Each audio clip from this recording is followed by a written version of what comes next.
the middle 40 were just as poor as the bottom 50. You will go directly from people who don't own anything from people to own everything, or very fast in the distribution. It's always continuous, of course, but the slope will be very, very steep.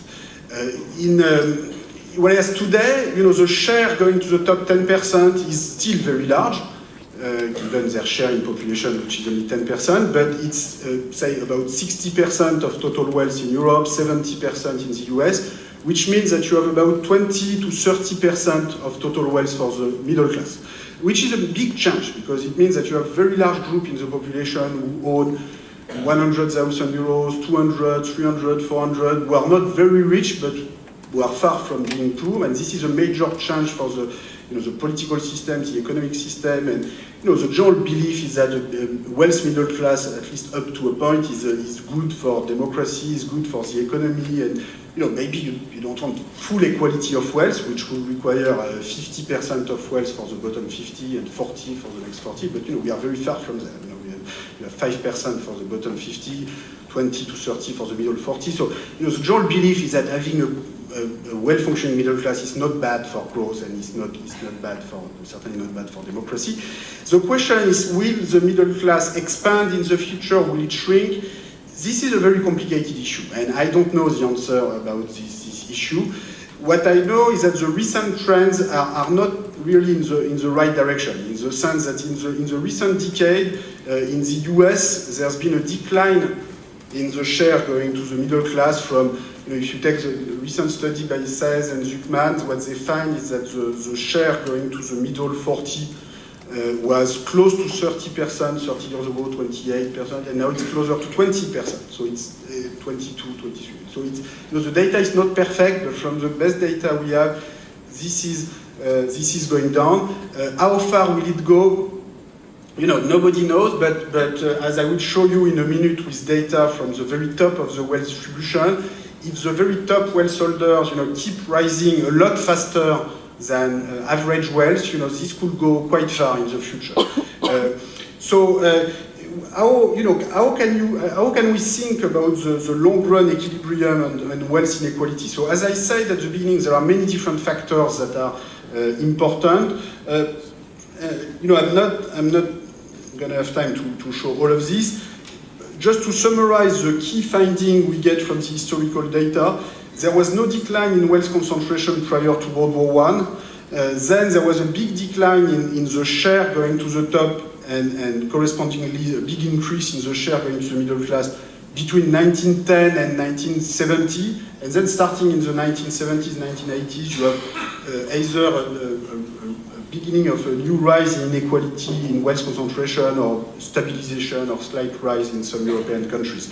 So apart from these big shocks like world wars, what determines the long-run level of wealth concentration? So of course it depends on the pattern of saving. If the poor and the middle class save a lot more than they do, they will accumulate more wealth. So the pattern of saving and is very important. Now, for a given pattern of saving, what I will argue is that the difference R minus G between the rate of return to wealth, the net of tax rate of return to wealth, and the growth rate is going to be an important determinant. So let me be very clear about this. If you have, in R bigger than G doesn't mean infinite inequality. In fact, R bigger than G was very obvious in every traditional society, up until the Industrial Revolution. To Balzac or Austin, R bigger than G was obvious. It was so obvious they didn't even have to say it, because the growth rate was close to zero, in traditional agrarian societies, and the rate of return to capital was typically 4-5%. For instance, if you want an annual income of 1,000 pounds, you know that you need a capital of about 20,000 pounds, so that 5% of 20 will give you 1,000 pounds. And, it is so obvious for the readers of Austin or Balzac or any novelist of the 18th or 19th centuries that they don't even explain it to the reader. And in the same paragraphs, they will move from the annual income produced by a capital to the capital value permanently, and everybody understands, because it's so important for the life of people, the living standards, who you're going to marry with, everything in life, that it's not a technical economic issue. So G was 0, R was 5%. What does this mean? It doesn't mean that inequality rises forever. It just means that the wealth owners can consume, the return of the wealth. And, in a way, R bigger than G at that time was the very foundation of society. This is what allowed a group of owners to live off their wealth and to do something else in life than to care about their own survival.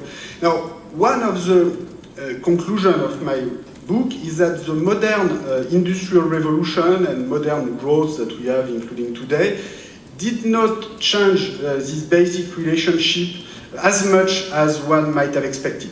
So, of course, the modern industrial growth in the 19th century raised the growth rate. So the growth rate went from 0 to maybe 1.5% if you look long-run productivity growth.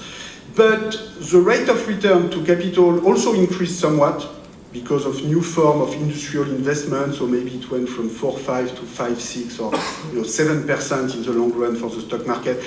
In any case, the gap between the two was not affected that much. And I think, if you try to explain why wealth inequality is in a country like France is as large in 1913 than what it was in 1789, I think this is really an important part of the story. So you have a complete transformation in the nature of wealth. Land does not matter anymore in 1913. It's only in Downton Abbey that land matters. But in the real world, in Britain or France in 1913, what matters are financial assets, foreign investment, real estate, new modern forms of capital. This is a very modern society. I met some people in America who told me, oh yes, but pre-World War I Europe were agrarian societies. But this was the time where we invented the automobile, the electricity, the radio, so this is at least as important as Facebook. And this was a time of very high innovation. But the inequality of wealth was as large as in Ancien Régime, in the case of France. It's very striking. In 1913, you have 1% of the population has 70% of the wealth in Paris, and 70% of the population dies with zero wealth, just like Père Goriot 1 century before. So you have the nature of wealth has been completely transformed by the economic process, but the concentration of wealth is just as extreme. And it is only after the shocks of World War I, World War II, and the new policies, welfare capitalism, progressive taxation of inheritance and income, that the inequality started to decline. So, I don't know what would have been the natural evolution without the war. Some people believe that the wars themselves were partly due to the huge social tension and inequality of pre-World War I European societies. I'm not going to enter into that. What I know is that in the long run, this gap between R and G is going to be an important determinant. So, if R equals 5%, G equals 1%, this means, again, this doesn't mean that inequality will go to the sky. This means that if you start with a lot of wealth, you only need to reinvest 1/5 of the return to your wealth to ensure that your wealth will rise at the same speed as the economy. And you can consume the other 4/5. So, of course, some families will consume more, some families will consume less, some families will have many children, some will have very few, some will die too early, some will die too late. So the life of wealth is always complicated. You always have some mobility. But for a bigger R minus G, you will have less mobility and higher steady state wealth concentration. So technically, there's a large family of mathematical models, dynamic models of wealth accumulation with random shocks due to demographic, number of children, rate of return, labor earnings. You have a whole family of shocks that matter. But in this entire class of model, a bigger R minus G will give you to a fatter upper tail of the Pareto distribution of wealth in the long run. And this can be a very strong effect. Just the one thing to remember is that a small increase in R minus G can increase tremendously the long run inequality of wealth. So let me show you an example. I won't have time to present all of this, but let me show you a very extreme example and conclude with this. I don't know how much time. I should stop. Okay, very good. So let me conclude. So this is an extreme case showing how the top of the wealth distribution can rise a lot faster than the average. So this comes from Forbes magazine data. So say right away that this is not particularly reliable data, and I would prefer, it could be that the real world is worse than that or better, we don't know, and I would prefer to live in a world where people can read Eurostat or IMF publication, but they don't have this data, partly because during many years, IMF and a number of governments actually opposed automatic transmission of bank information and the kind of global registry of financial assets that we would need in order to have publicly reliable information on who owns what. So, it's easy now to say, we need more transparency, but, for many decades, this government and international organizations were not in favor of that. So now everybody's trying to pretend they are, but there's still a long way to go. So for the time being, we have to do with what we have, and so what we have, usually, is what people do with the Forbes data is they just say, okay, we have more and more billionaires every year, which in a growing world economy is not too surprising. So here what I do is a bit more sophisticated. I take a fixed fraction of the world population and I look at how their average wealth has been increasing.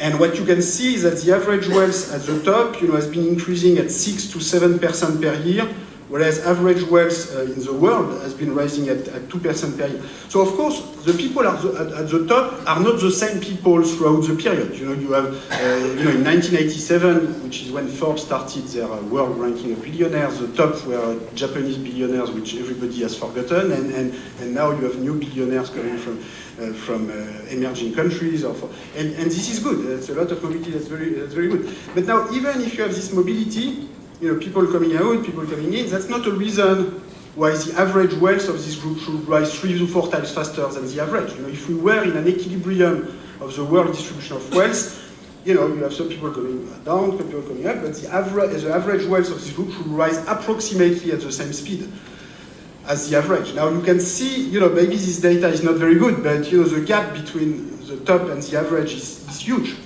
Now, why is it so huge? Part of it is entrepreneurial wealth, but again, that's not a reason to have the average wealth at the top rising so fast. This cannot continue forever. Part of it, you have some wealthy oligarchs, oil oligarchs, Russia, Middle East, which are not particularly entrepreneur, which play an important role in the global ranking of billionaires.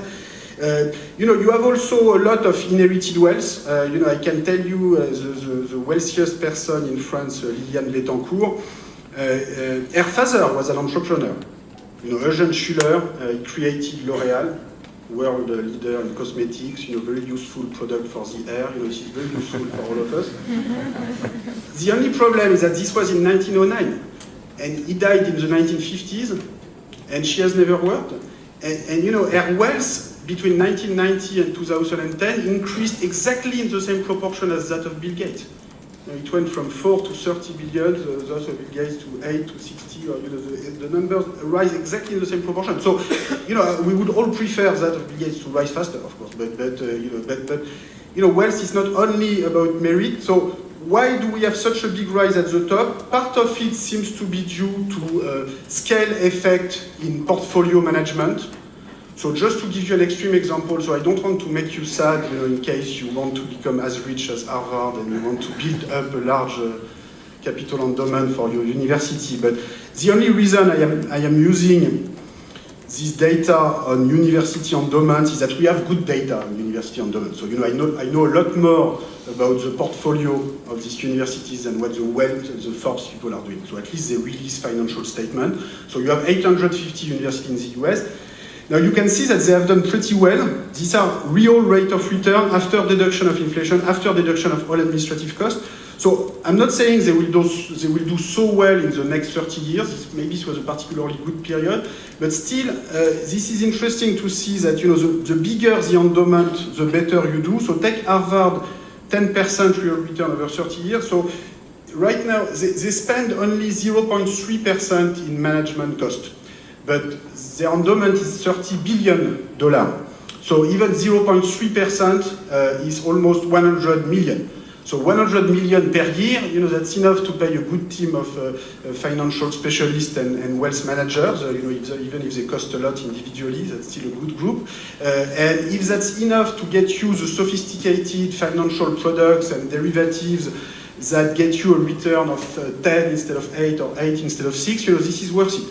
Now, if your endowment is 100 million, you're not going to spend 100 million each year of management cost. And if you have 100,000 euros, all you can do is to ask your brother-in-law what to do with your money, and maybe that's not going to work too well. So,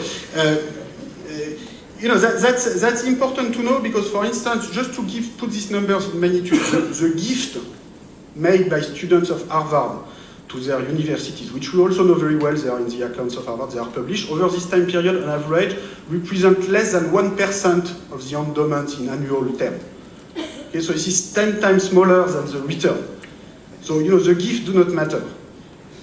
Yeah, I mean, of course, it's always nice to seem generous and to make gifts, but it's important in terms of numbers. If we care about the numbers, the return effect is much more powerful. So, if this is only for universities, and universities are doing very useful things with the money, maybe this is fine.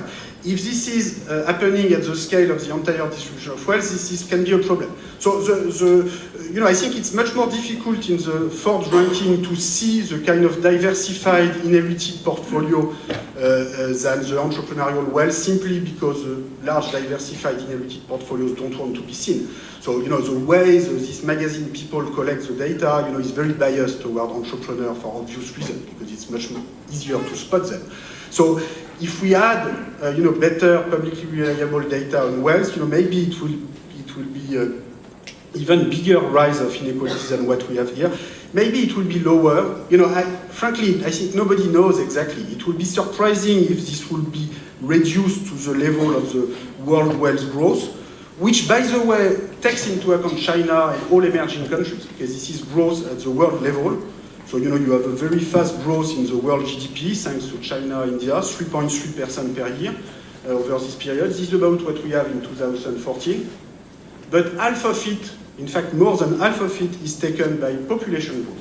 So the per capita growth is only 1.4 over this period, and this is a lot smaller than what the top is doing. So I'm going to stop there just to conclude that one solution will be progressive wealth tax. Will it happen? I don't know. The entire history of taxation is full of surprise, as you can see. So, this is the evolution of top income tax rate for 4 countries over the past century. So, 1 century ago, most people would have said that the income tax would never happen, and then it happened. So, and in particular, the US and the UK, for a very long time, had top tax rates that were extremely large. 82% on average in the US between 1930 and 1980, and apparently this did not destroy American capitalism, probably because this was applied only to very high incomes, say above $1 million, where it's not clear that it is so useful to have much higher pay. The only time you can see in Germany where you have a 90% tax rate is between 1946 and 1948, which is when the tax rates in Germany were set by the Americans. This was the Allied Control Council, the Allied, which is the Americans in practice, that were setting the tax policy in Germany, and it is the same in Japan. The only time where you have 90% is 46, 48. Now, this was not to punish the Germans or the Japanese, because the Americans were doing the same at home. So this was, in their view, this was part of the civilization package, if you want, of the time. You bring the democratic institutions, and together you bring the fiscal institutions that prevent democracy from becoming a plutocracy and from reaching extreme level of inequality. So, I understand after the Reagan years and the big decline in top rate, this seemed like ancient history, but I think this is not so old, and this is part of our common history.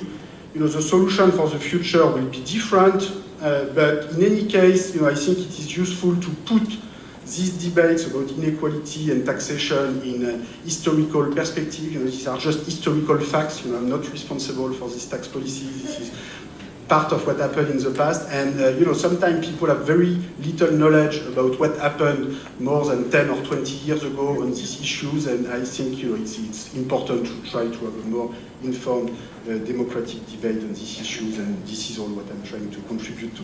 So thanks for your attention. Sorry for being so long.